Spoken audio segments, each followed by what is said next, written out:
지금 설 연휴 기간이라서 많은 분들이 아마 고향으로 출타하시고 또 고향에 오셨다가 우리 교회에 들려서 같이 예배 드리시는 분들도 계시는 것 같습니다. 지난 주간에 우리 김진욱 장로님 어머님이 96세로 세상을 떠나셔서 장례를 마치고 그래도 오늘 참석을 하셨습니다. 슬픔을 당한 가정을 위해서 기도해 주시고 또 위로해 주시면 감사하겠습니다. 여러분, 사람이 가장 답답할 때가 언제냐면 그 마음을 모를 때입니다. 서로의 마음을 잘 모를 때 답답합니다. 부부의 문제가 무엇인지 아십니까? 평생을 살아도 그 속을 모르겠더라, 그겁니다. 자녀들이 탈선하는 이유가 무엇일까요? 부모의 마음을 모르기 때문에 그렇습니다. 부모가 얼마나 자녀를 아끼고 사랑하는지 그걸 모르니까 아직 철없는 이 아이가 탈선하는 겁니다. 왜 친한 사람에게 배신감을 느끼는 겁니까? 그럴 줄 몰랐다는 겁니다. 인간의 모든 문제, 아니 대부분의 문제는 서로의 마음을 잘 모르기 때문에 일어나는 경우가 많습니다.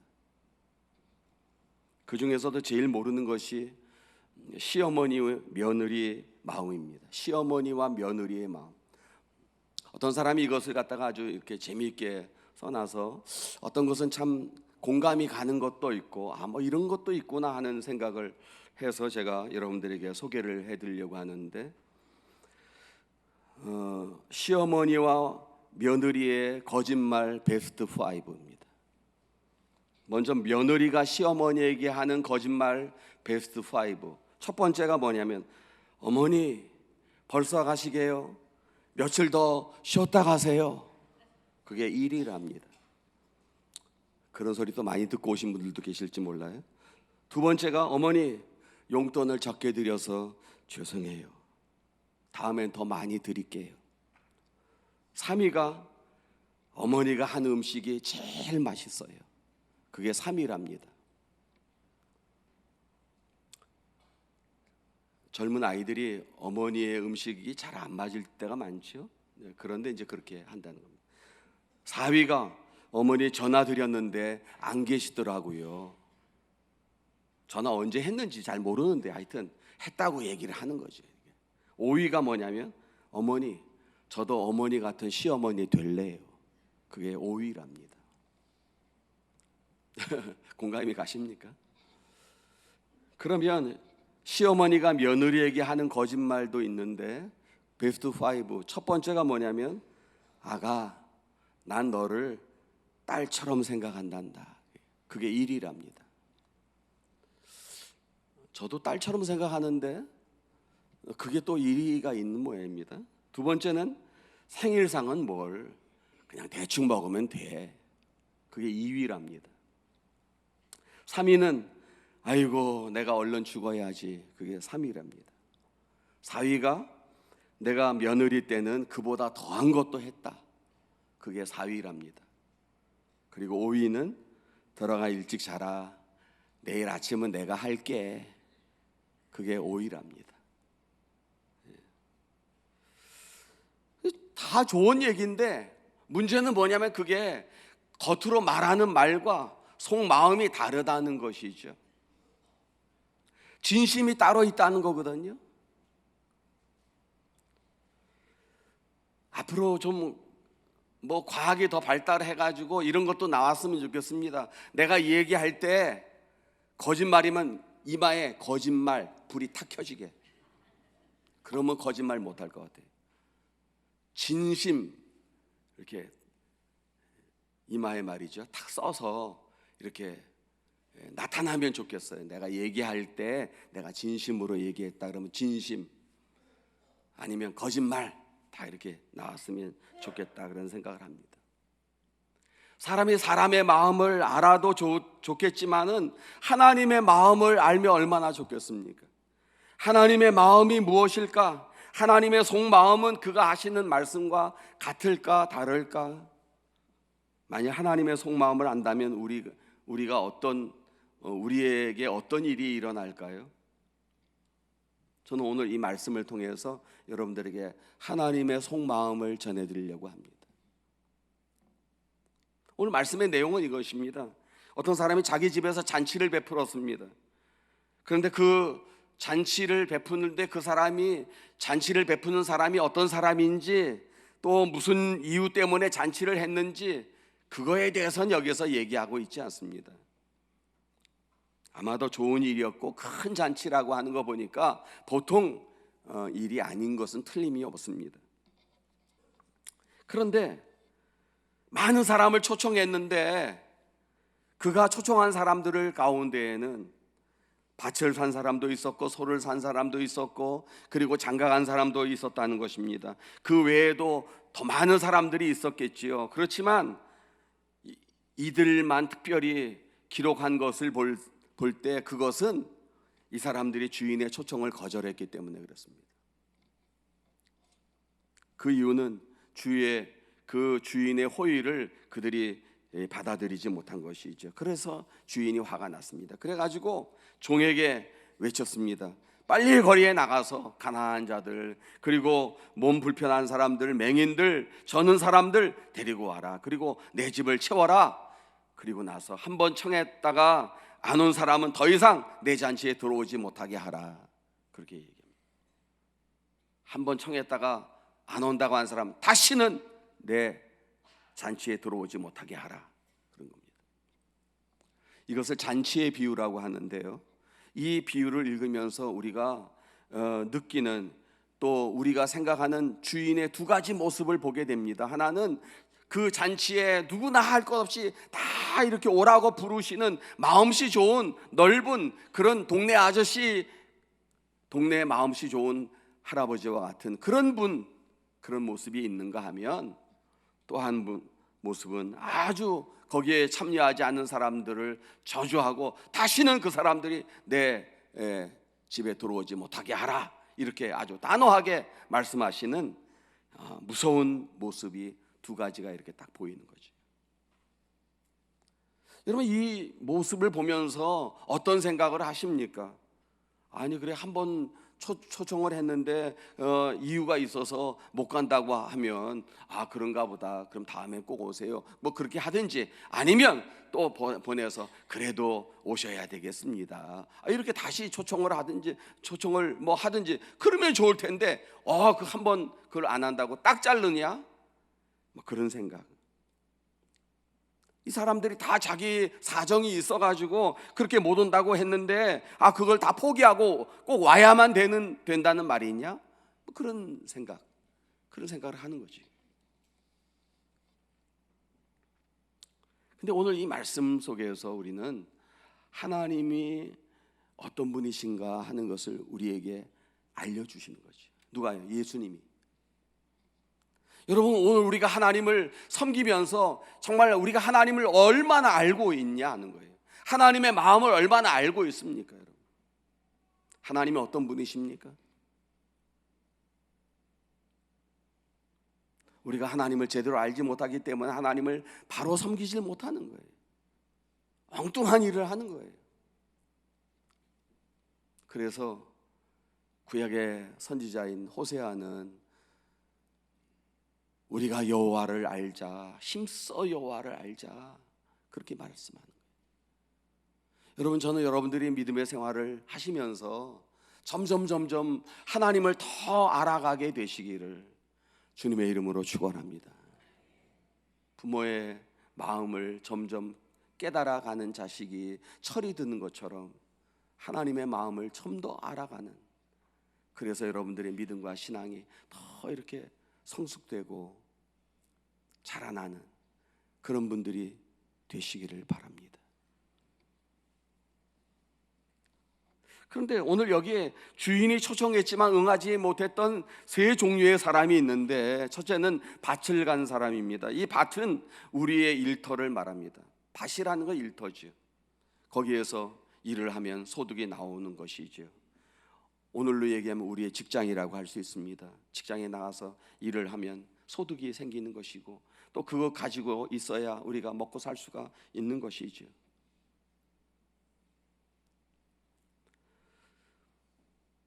소는 우리의 일입니다. 소는 일하는 것이거든. 소의 사명 일하는 것인데 일하는 것입니다. 여러분, 우리가 이 세상 살아가면서 하는 모든 일이 다 여기에 해당된다고 할 수 있습니다. 그래서 집안일도 하고 직장일도 하고 뭐 학교일도 하고 학업도 하고 뭐 다 일하는 겁니다. 일하지 않는 사람이 없죠. 다 일하는 겁니다. 그리고 장가를 들었다고 하는 것은 가정을 이룬다는 뜻인데, 가정 장가를 가게 되면 아내가 되고 남편이 되고, 그리고 가정에는 아들, 딸, 자식들이 생기고 그들과의 관계가 이루어지는 모든 것들이 다 가정의 일입니다.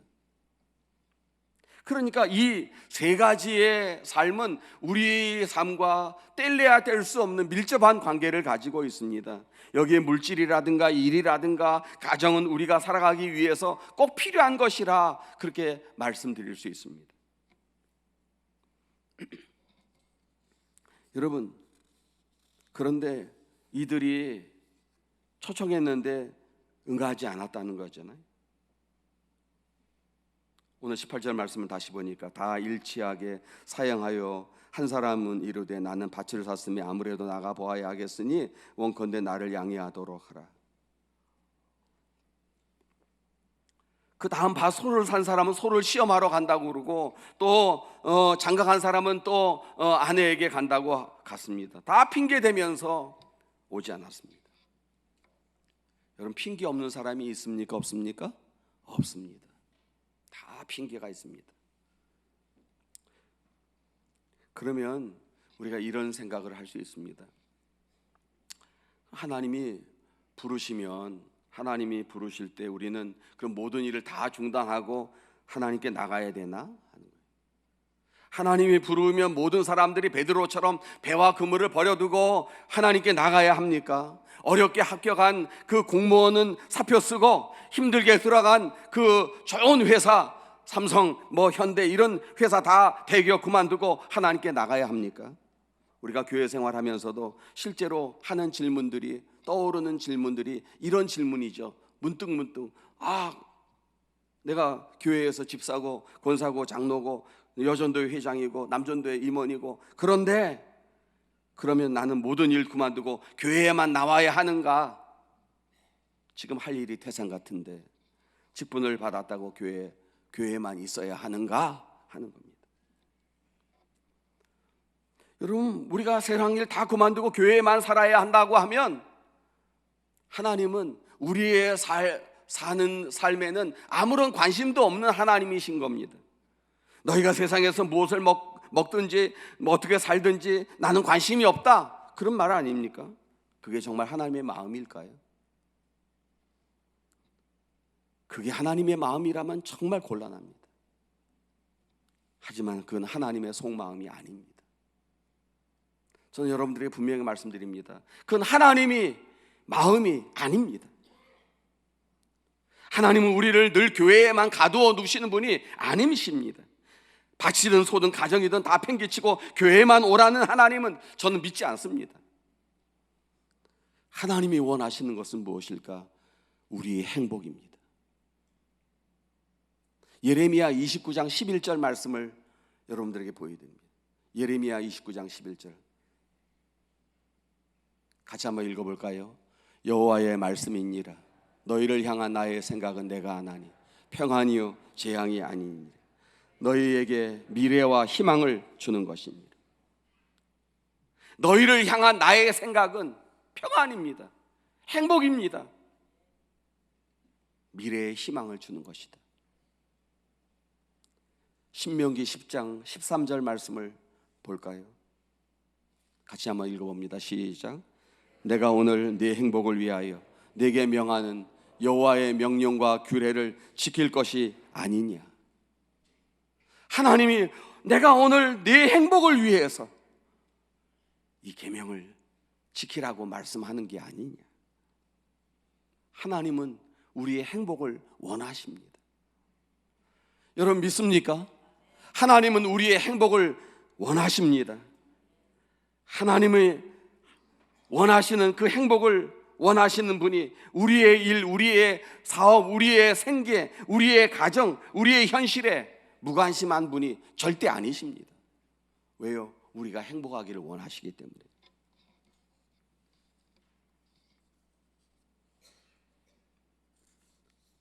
그런데 왜 행복하지 못한가? 행복해야 되는데 왜 행복하지 못하냐? 우리는 늘 살아가면서 자기가 좋아하는 거, 자기의 욕심을 따라서 자기의 생각대로 그렇게 행할 때가 많다는 것이거든요. 그래서 먼저 할 일을 먼저 하지 못하고 나중 할 일을 먼저 하고 중요하지도 않은 일을 먼저 하고 그럴 때가 참 많다는 거예요. 여러분, 어떤 그 선생님이요, 학생들에게 가르치는데 그 앞에 커다란 항아리가 있는데 그 앞에 큰 돌도 있고 작은 돌도 있고 자갈도 있고 모래도 있고 이렇게 이제 갖다 놨습니다. 여러분, 이 항아리에다가 이것을 다 담으시기를 바랍니다. 다 담으시길 바란다. 그랬더니 이제 학생이 나와서 그럴 때 담는데 모래를 담고 자갈을 담고 또 거기다가 돌멩이를 담고, 그러고 보니까 큰 돌이 안 들어가요. 안 들어가요. 그래서 그것을 다시 다 끄집어내놓고 이 선생님이 가르쳐 줍니다. 이거를 내가 하는 걸 잘 봐라.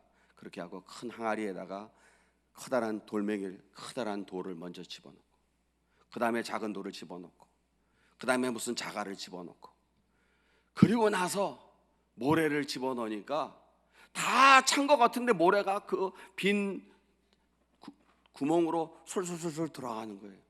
다 찼나 또 흔들어 보니까 또 내려가요. 거기다 또 담고. 다 찼냐? 다 찼는데요? 아니다. 그래갖고 물을 갖다가 또 집어넣으니까 물이 또 들어가는 거예요. 선생님은 그것을 통해서 우리에게 뭘 가르쳐 주냐면 우선순위를 가르쳐 주기 위해서입니다. 무엇을 먼저 할 것이냐 하는 문제죠. 큰 거부터 하라는 거예요. 큰 거부터 하면 작은 것도 들어간다는 거예요. 여러분들에게 있어서 큰 것은 무엇입니까? 무엇을 가장 먼저 해야 됩니까?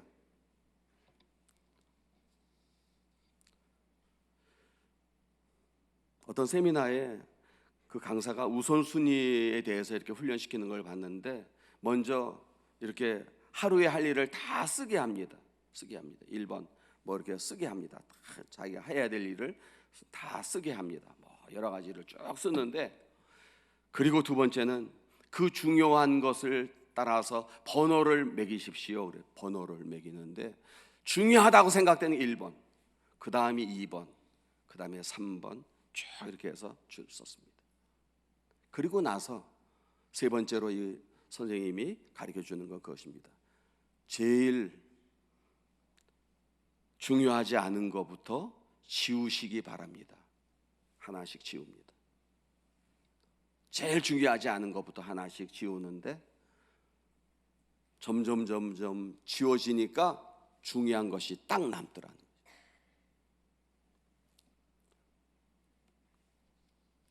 여러분, 오늘 우리의 삶에서 정말 중요한 일, 생산적인 일을, 가치 있는 일을 하기 위해서는 불필요한 것들을 지워버려야 된다는 거예요. 세계적으로 유명한 우리나라의 바이올리니스트 가운데에서 정경화 씨가 있습니다. 정트리오로 유명한 분이죠. 그런데 그 정경화 씨가 인터뷰를 하는데 그 기자가 그 정경화 씨에게 물어봤습니다. 어떻게 당신은 세계적인 피아니스트가 되었습니까? 바이올리니스트가 되었습니까? 그렇게 물으니까 안 했지요. 그래요. 안 했지요. 뭘 안 하셨습니까? 그러니까 하고 싶은 것을 안 했지요. 하고 싶은 거 안 했다는 거예요. 그러면 무엇을 하셨는데요? 그러니까 저는 바이올린만 했어요. 그래. 자기에게 있어서 가장 중요한 것은 바이올린이었다는 거지요. 중요한 것을 위해서 이것저것 하지 않는다는 거예요. 여러분, 이것저것 다 해서 성공할 수 없어요. 중요한 것을 해야 된다. 중요한 것.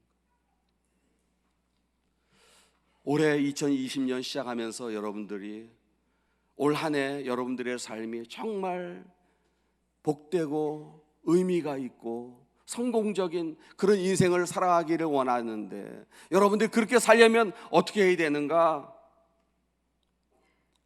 예배 빠지시지 말아야 돼요. 예배 빠지시지 말라. 주일 성수하고 예배 빠지시지 마시라, 그렇게 말씀드립니다. 여러분, 우리가 참 직장 다니고 사업하고 가정생활하면서 하는 일들이 많잖아요. 그런데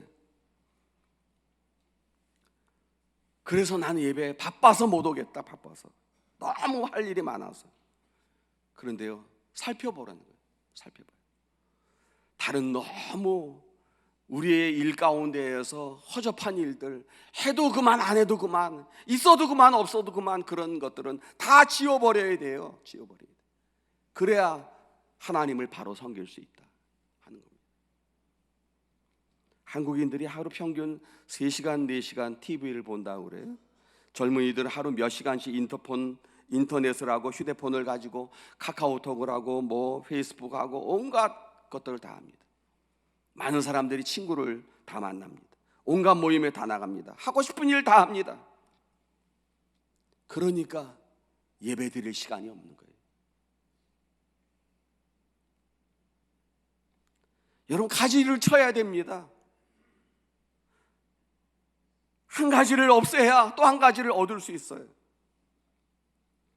우리가 쓸데없는 시간만 잘 관리를 한다면 얼마든지 하나님 앞에 예배에 나올 수 있고 전도할 수 있고 봉사할 수 있고 기도할 수 있고, 그런데 시간이 없어서가 아니에요.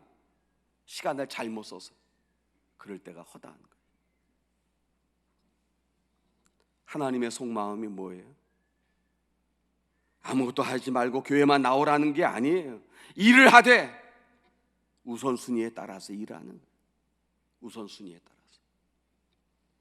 그러면 모든 것이 가능할 줄로 믿습니다. 그래서 주님이 하신 말씀이 뭐냐면, 너희는 먼저 그의 나라와 그의 의를 구하라. 그리하면 이 모든 것을 너희에게 더하시리라 말씀하십니다. 오늘 16절 말씀 17절에 보니까 이르시되 어떤 사람이 큰 잔치를 베풀고 많은 사람을 청하였더니 잔치할 시각에 그 청하였던 자들에게 종을 보내어 이르되 오소서 모든 것이 준비되었나이다. 이 말씀 가운데에서 핵심적인 말씀이 뭐냐면 오소서 모든 것이 준비되었나이다. 모든 것이 준비되었다는 거지. 주님이 왜 우리를 부르시는가? 우리를 데려다가 일시키려고 하는 게 아니에요. 너 와서 일하라, 그게 아니에요. 여러분, 큰 잔치를 베풀었습니다.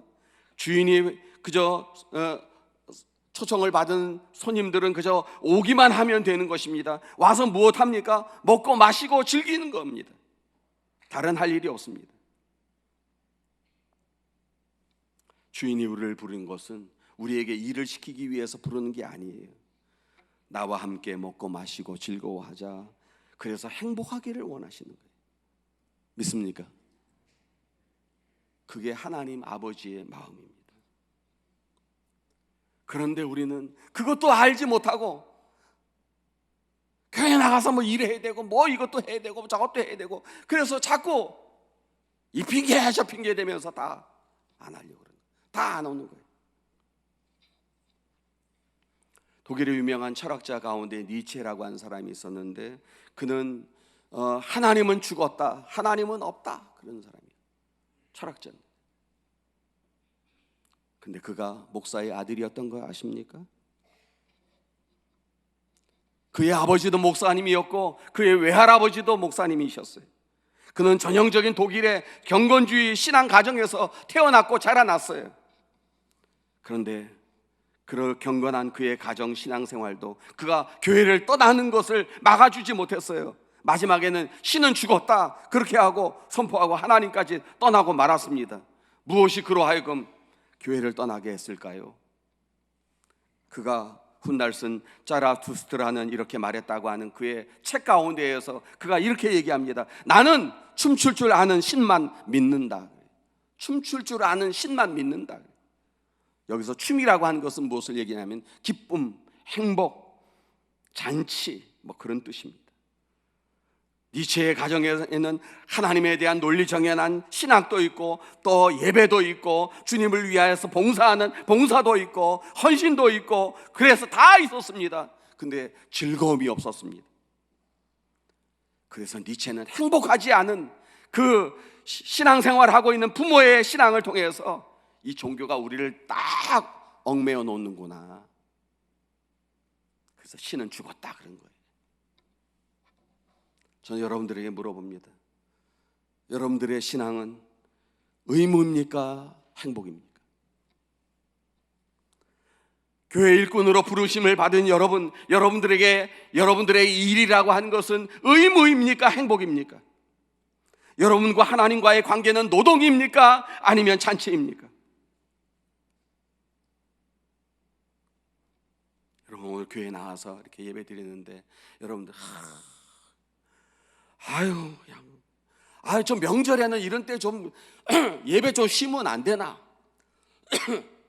막 그렇게 하고 그냥 죽지 못해서 나오신 분들도 막 계시지 않겠나 그런 생각을 합니다. 좀 조심스럽게.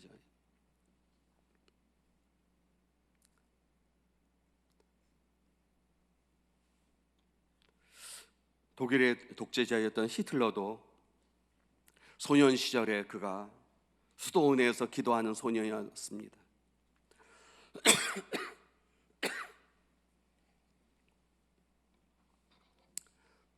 소련의 독재자였던 스탈린도 신학교를 중퇴한 중퇴자라는 거 아십니까?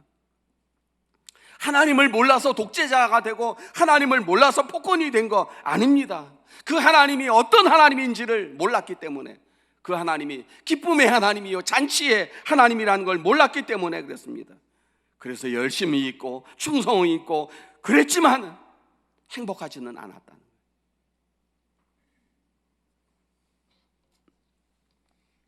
그래서 정신과 의사가 히틀러와 스탈린이 만난 하나님, 무서운 하나님, 중노동시키는 하나님, 독재자 하나님이었다 그렇게 말했습니다. 자신들이 생각한 하나님처럼 그들이 독재자가 되고 만 것이죠. 그래서 여러분 어떻게 믿느냐가 중요하다. 어떻게 믿느냐가 중요하다.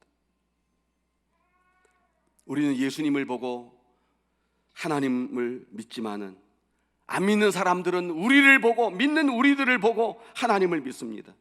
여러분들이 행복하지 않으시다면 세상은 우리가 별말을 다 해도 믿지 않을 겁니다. 왜요? 자기가 행복하지 않은데 어떻게 내가 그 예수 믿니? 그렇게 얘기합니다. 그래서 펴지지 않으면 죽는 게 두 가지 있다고 합니다. 첫째는 낙하산 펴지지 않으면 죽습니다. 그렇지 않습니까? 낙하산 펴져야 사는데 안 펴지면 죽는다는 거예요. 두 번째는 얼굴이 펴져야 삽니다. 어떤 신학자가 천국에 가면 즐거운 사람만 있고 지옥에 가면 심각한 사람만 있다는 거예요. 다 이런 사람만 있다는 거예요. 여러분 옆에 있는 분들 얼굴을 한번 보세요. 어떤 얼굴이신지. 이런 얼굴입니까? 환한 얼굴이십니까? 얼굴이 펴졌는지 구겨졌는지 한번 보십시오.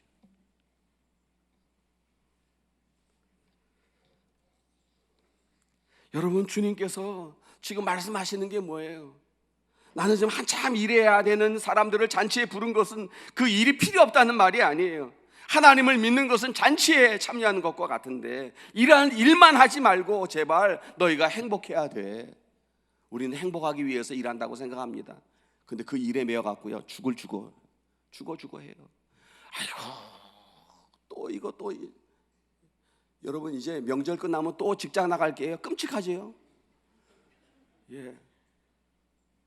행복하지 않은 거예요. 그런데 여러분 일만 하지 말고 너희를 행복해라 말씀하시는 거예요.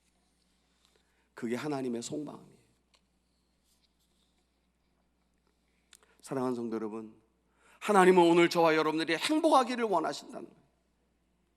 믿습니까? 그러니까 우리가 내가 열심히 일을 하고 밭을 사고 여기 그렇게 하면 내가 행복하고, 소를 살아서 일을 많이 하면 돈 많이 벌고 행복해질 것이고, 내가 결혼을 해서 가정을 가지면 행복해질 것이고, 다 여러 가지 행복에 대한 꿈과 생각이 있겠지만은,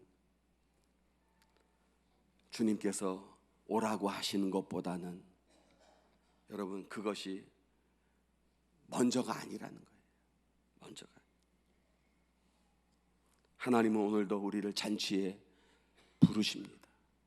우리가 어떤 환경에 있어도 하나님은 우리를 행복하게 하기 위해서 저와 여러분 부르신 줄을 믿으시기 바랍니다. 그래서 여러분들이 주님 앞에 나와서 행복하시기를 바라요.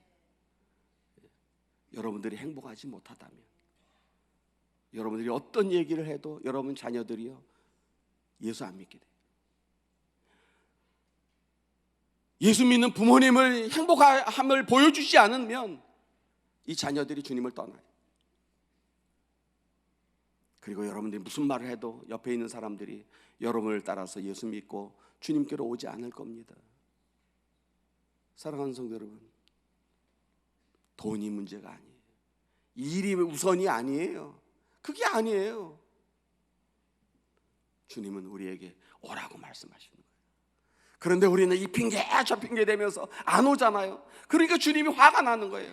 속상하신 거예요. 그만큼 저와 여러분들을 사랑하시는 줄을 믿으시기 바랍니다. 하나님은 오늘도 부르십니다. 매일 일에 지치고 피곤한 사람들, 얼마나 피곤하고 수고하느냐, 나에게로 와라.